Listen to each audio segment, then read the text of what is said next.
നമ്മുടെ അശ്രദ്ധ മൂലം കൈവിട്ടു പോയിട്ടുള്ള ഒരു ചെറിയ ഇടവേള ഒഴിച്ചു നിർത്തിയ മുസ്ലിം ലീഗില്ലാത്ത ഒരു ഭരണം ഈ പഞ്ചായത്തിനെ സംബന്ധിച്ചിടത്തോളം ഇല്ലായിരുന്നു എന്നത് ഈ പഞ്ചായത്തിലെ മുസ്ലിം ജനതതി ഈ സംഘരാഷ്ട്രീയ പ്രസ്ഥാനത്തെ, ഹരിത രാഷ്ട്രീയ പ്രസ്ഥാനത്തെ എത്രമാത്രം തങ്ങളുടെ നെഞ്ചിലേക്ക് ഏറ്റുവാങ്ങിയിട്ടുണ്ട് എന്നതിന്റെ വളരെ ഉന്നതമായിട്ടുള്ള, ഉദാത്തമായിട്ടുള്ള, ആഹ്ലാദകരമായിട്ടുള്ള അനുഭവങ്ങളാണ് എന്ന് സൂചിപ്പിക്കാൻ ഞാൻ ആഗ്രഹിക്കുന്നു.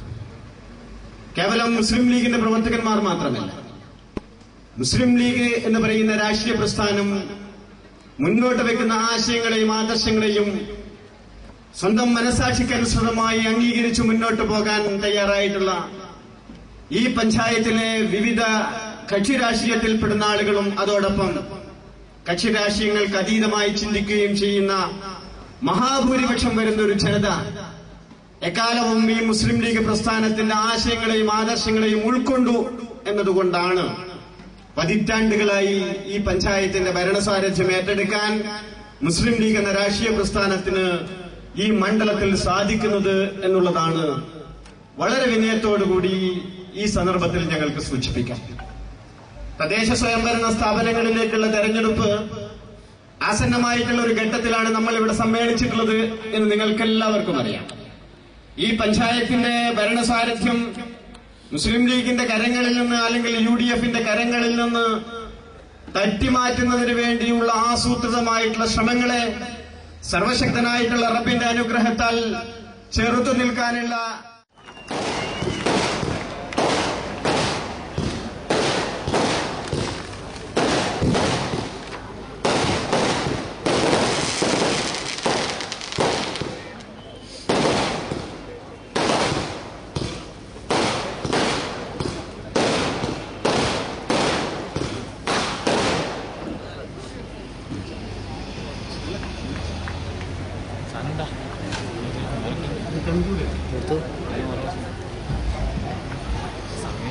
സ്നേഹമുള്ളവരെ, കുഞ്ഞാലിക്കുട്ടി സാഹിബിന് ഇനിയും വളരെ പ്രധാനപ്പെട്ട ഒരു പരിപാടിയിൽ പങ്കെടുക്കേണ്ടതുണ്ട്.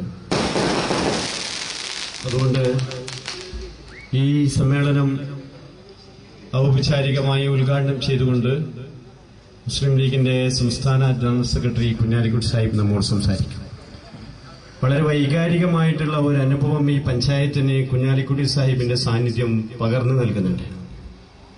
നിങ്ങൾ ഓർക്കുന്നുണ്ടാകും, കണ്ണൂരിൽ കുഞ്ഞാലിക്കുട്ടി സാഹിബ് ജില്ലാ മുസ്ലിം ലീഗ് സമ്മേളനത്തെ അഭിസംബോധന ചെയ്യുന്നതിന് വേണ്ടി വരാൻ തീരുമാനിച്ചപ്പോൾ കുഞ്ഞാലിക്കുട്ടി സാഹിബിനെ ഈ മണ്ണിൽ കാലുകുത്തില്ല എന്ന് പറഞ്ഞ് പ്രസംഗിച്ച് നടന്നിരുന്ന ഒരു കൂട്ടം ആളുകളുടെ ഇടയിൽ കുഞ്ഞാലിക്കുട്ടി സാഹിബ് പ്രസംഗിച്ചതിന്റെ പ്രതികാരം തീർക്കാൻ ഈ ജില്ലയിൽ CPM ആകമാനം അക്രമം അഴിച്ചുവിട്ടപ്പോ ഈ കൊളച്ചേരി പഞ്ചായത്തിന്റെ കമ്പിൽ പട്ടണം മുതൽ പഞ്ചായത്ത് ഓഫീസ് വരെയുള്ള മുസ്ലിം ലീഗിന്റെ ഓഫീസുകളും മുസ്ലിം ലീഗ് പ്രവർത്തകന്മാരുടെ കടകളും ഒക്കെ ആക്രമിച്ച് നശിപ്പിക്കാൻ ഒരുമിട്ട ഒരു കൂട്ടരുടെ ഇടയിൽ നിന്ന് കുഞ്ഞാലിക്കുട്ടി സാഹിബ് എന്ന മുസ്ലിം ലീഗിന്റെ സമാദരണീയനായിട്ടുള്ള സെക്രട്ടറിയുടെ സാന്നിധ്യം ആഹ്ലാദകരമായിട്ടുള്ള ഒരു അനുഭവമാണ് പകർന്നു നൽകുന്നത് എന്നതിനെ കുറിച്ച് എനിക്ക് വാക്കുകൾ കിട്ടാതെ പോകും.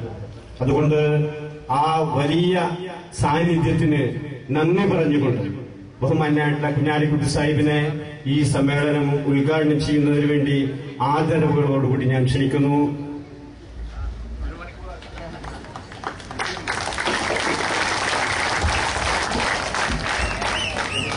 പ്രിയങ്കരായ നേതാക്കന്മാരെ, പ്രിയമുള്ള കാരണവന്മാരെ, സഹോദരന്മാരെ, സുഹൃത്തുക്കളെ, സ്ഥാപകരേക്കും എല്ലാവർക്കും എൻ്റെ വിനീതമായ നമസ്കാരം.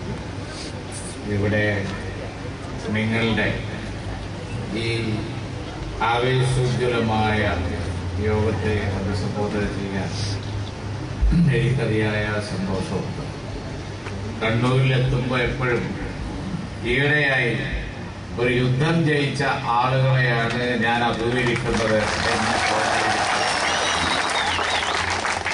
വളരെ കാലമായി കടുത്ത പീഡനങ്ങൾ അനുഭവിച്ചുകൊണ്ടിരിക്കുന്ന ഒരു ജനത, പുതിയ തലമുറ വന്ന് അതിന് മുഴുവൻ കണക്കിന് കൊടുത്തുകൊണ്ട് തിരിച്ച് ഈ കണ്ണൂർ ജില്ലയുടെ മേധാവിത്വം പിടിക്കാൻ വേണ്ടി നടക്കുന്ന ധീരോദാത്തമായ ഒരു സമരത്തിന്റെ ലക്ഷണമാണ് കണ്ണൂരിന്റെ ഏത് മുക്കിൽ ചെന്നാലും ഇപ്പോ മുസ്ലിം ലീഗിന്റെ യോഗങ്ങളെ അഭിമുഖീകരിക്കുമ്പോ എനിക്ക് കാണാൻ കഴിയും.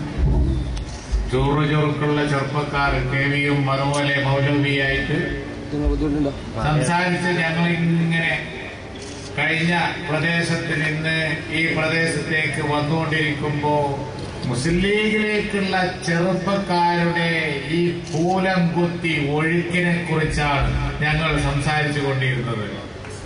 ഡിവൈഎഫ്ഐക്കാര് പരിദേവനം പറയുകയാണ്, വിഷമം പറയുകയാണ്. എന്താ ചെയ്യുക, നിനക്ക് ചെറുപ്പക്കാരെ കിട്ടുന്നില്ല, ഉള്ളത് ചോർന്നു പോവുകയാണ്. ഓട്ടയുള്ള വലയാണ്, അതാണ് ചോരുന്നത്. ആ ഓട്ടയുള്ള വലയിലൂടെ ചോർന്നു പോയിക്കൊണ്ടിരിക്കുക. ഉള്ള ചെറുപ്പക്കാർ ചോരുകയാണ്, ചെറുപ്പക്കാർ വരുന്നില്ല. മാത്രമല്ല മുദ്രാവാക്യം വിളിക്കാൻ പറഞ്ഞാൽ മുമ്പിലുള്ള കുറച്ചാളുകൾ വിളിക്കും, പിറകിലുള്ള ആളുകളെല്ലാം മരിച്ചു കൊടുത്ത് ചെന്നമായുള്ള ഒരു ഇരുത്താണ് എന്നാണ്. അത് നിങ്ങളുടെ ഒരു സ്ഥിതി അതാണ്. ആളുകളെ അതിലേക്ക് ഇനി കിട്ടില്ല, അതിന്റെ കാലം കഴിഞ്ഞു. രാഹുൽ ഗാന്ധി കേരളത്തിൽ വന്നപ്പോ പറഞ്ഞില്ലേ, കാലഹരണപ്പെട്ടിരിക്കുന്നു. ബംഗാളിലും കഴിഞ്ഞു, കേരളത്തിലും കഴിഞ്ഞു, ഒരു യുഗം അവസാനിച്ചു. കമ്മ്യൂണിസ്റ്റുകാരെ നിങ്ങൾക്കൊന്ന് കെട്ടും പാണ്ടും മുറുക്കാം. ഇനി ഇവിടെ ജനാധിപത്യ കേരളം, ജനാധിപത്യ ശക്തിയിലേക്ക് മുസ്ലിം ലീഗിലേക്ക് ചെറുപ്പക്കാർ വരുന്നതിന്റെ കാരണം എന്താണ്? ഒരു നല്ല ക്യാൻവാസിൽ വരച്ച ചിത്രം പോലെ അവരിങ്ങനെ കാണുക. ബംഗാളിലെ നിങ്ങൾ കളിച്ച കളിയും കേരളത്തിലെ ഞങ്ങൾ ചെയ്തത്. രണ്ട് ക്യാൻവാസ്, രണ്ട് ചിത്രങ്ങൾ, രണ്ട് ചുവരിൽ രണ്ട് ചിത്രം. ഒന്നുമില്ല. അവിടെ കുട്ടികൾക്ക് പഠിക്കാൻ ഒരു സ്കൂളില്ല, കോളേജില്ല, വികസനമില്ല, മതമില്ല. കേരളത്തെക്കാളും ന്യൂനപക്ഷ സമൂഹം ജീവിക്കുന്ന ഒരു സ്ഥലത്ത്, അവിടെ 10-27% വരുന്ന ഒരു സ്ഥലത്ത്, അവിടെ ഈ തരത്തിലുള്ള ഒരു അവഗണന ഒരു സമുദായം നേരിട്ടു എങ്കിൽ കേരളത്തിൽ ഇതാ വ്യത്യാസപ്പെട്ട ഒരു ചിത്രം വരക്കാൻ മുസ്ലിം ലീഗിന് കഴിഞ്ഞിരുന്നു. ചെറുപ്പക്കാർ നോക്കിക്കാണല്ലേ, ഇത് കാണില്ലേ? കേരളത്തിലെ ഭരണം റിസൾട്ട് ഉണ്ടാക്കി, കേരളത്തിൽ സംഘടന റിസൾട്ട് ഉണ്ടാക്കി, കേരളത്തിൽ സംഘടന പ്രക്ഷോഭം നടത്തി. അറബി ഭാഷക്കെതിരായി കമ്മ്യൂണിസ്റ്റ് ഗവൺമെന്റ് തുനിഞ്ഞിറങ്ങിയപ്പം ബ്രേക്ക് ഇട്ട് അവിടെ നിർത്തി, ജീവൻ കൊടുത്ത് അവിടെ തടഞ്ഞു നിർത്തി മുസ്ലിം യൂത്ത് ലീഗിന്റെ ചുറുചുറുക്കുള്ള ചെറുപ്പക്കാർ. ഇവിടെ വിദ്യാഭ്യാസ രംഗത്ത് അസന്തുലിതാവസ്ഥ ഉണ്ട്. കോളേജും സ്കൂളൊക്കെ ചിലവിടത്തുണ്ട്, ചിലവിടത്തില്ല. ചിലർക്ക് വിദ്യാഭ്യാസം ഉണ്ട്, ചിലർക്കില്ല. പ്രക്ഷോഭം വന്നു. CH മന്ത്രിസഭയിൽ വന്നപ്പോ ആദ്യം തന്നെ അടങ്ങി. ഞാനിപ്പോ തളിപ്പറമ്പിൽ പ്രസംഗിക്കുമ്പോ പറഞ്ഞു, ആ സർ സെയ്ദ് കോളേജ്, ഞാൻ ആ സർ സെയ്ദ് കോളേജിൽ പഠിച്ചതാ. ലീഗിനൊരു കോളേജ് ഉണ്ടായത് കൊണ്ടാണ് മുസ്ലിം ലീഗിന്റെ ഒരു പ്രവർത്തകനായി കുഞ്ഞാലിക്കുട്ടി അവതരിച്ചത് എന്നുള്ളത് ഞാൻ അഭിമാനപൂർവ്വം പറയും. അല്ലെങ്കിൽ ഞാൻ പഠിക്കുന്നതിനെ പറ്റി ആലോചിക്കുന്നില്ല.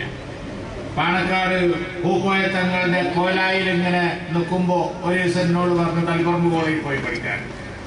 എന്തിനാന്ന് ചോദിച്ചാൽ പറഞ്ഞു, അതാണ് ലീഗിന്റെ കോളേജ്, ഞങ്ങൾ വരുമ്പോ താങ്കൾ വിചാരിച്ചതാണ് ലീഗും പഠിച്ചോളൂ.